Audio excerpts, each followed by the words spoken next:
Hi, Kevin Coop here, and this is FaceTime with the Content Guy.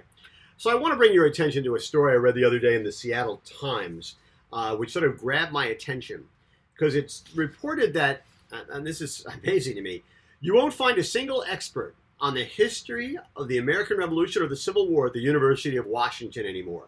Since last year, the state's oldest and largest university no longer employs a professor who specializes in American history before the year 1900. And it said, the history department has no scholars on the history of ancient Greece and Rome. And the problem seems to be that basically parents and educators, especially since the recession, are basically encouraging their children, their students to go into STEM.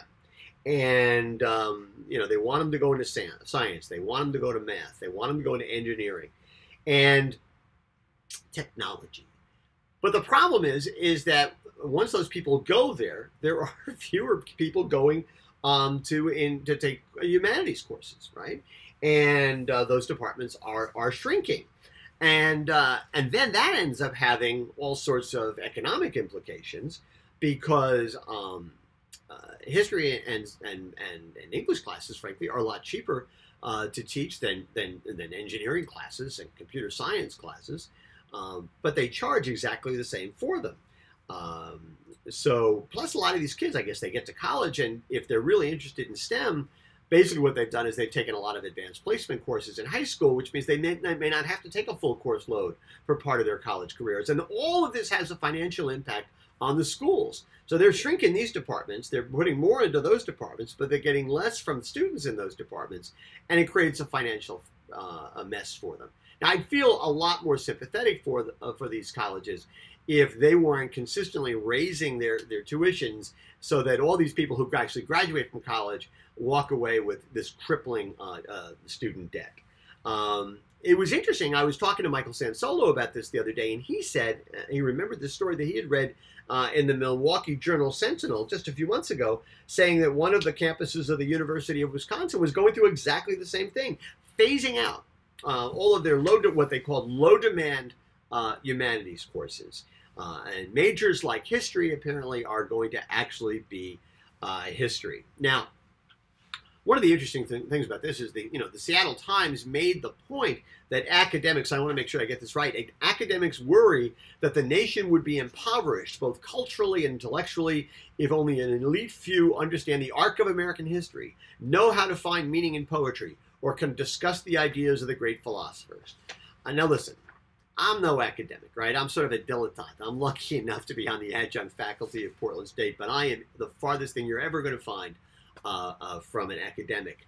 But I have to say, I really agree with those academics who worry about this stuff, who worry that kids who do not get a rounded education, a liberal arts education, for lack of a better phrase, even if they want to specialize in science and engineering and stuff like that, that they end up going to be uneducated in ways that are really, really important. You learn a lot about how to think and how to analyze by studying history. You learn how to communicate by reading books and studying great authors. And frankly, I'd feel a lot better about the world if more of people in the science and engineering knew more about Shakespeare, and they had read Fitzgerald and Toni Morrison and Margaret Atwood and maybe some Hemingway.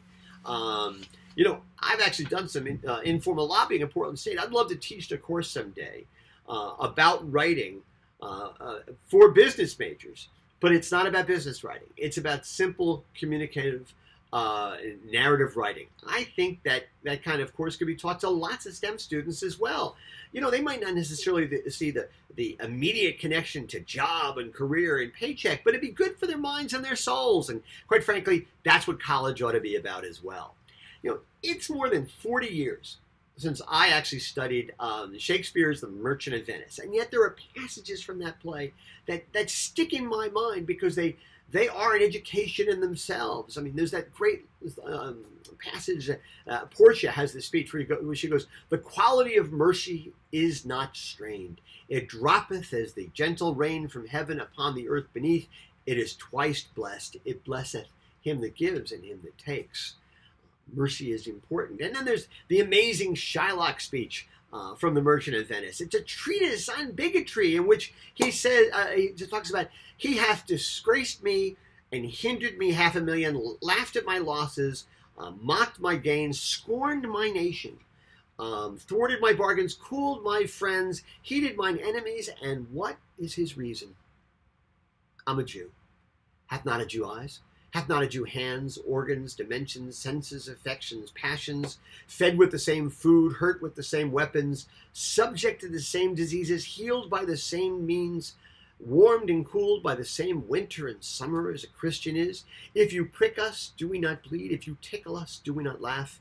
And if you wrong us, shall we not revenge? If we are like you and the rest, we will resemble you in that. If a Jew wrong a Christian, what is his humility? Why, revenge. And if a Christian wrong a Jew, what should his sufferance be by Christian example? Why, revenge. If the villainy, to remember it, the villainy you teach me I will execute, but it shall go hard, but I will better the instruction. And that's an education. Anyway, it's what's on my mind this morning, and as always, I want to hear what's on your mind.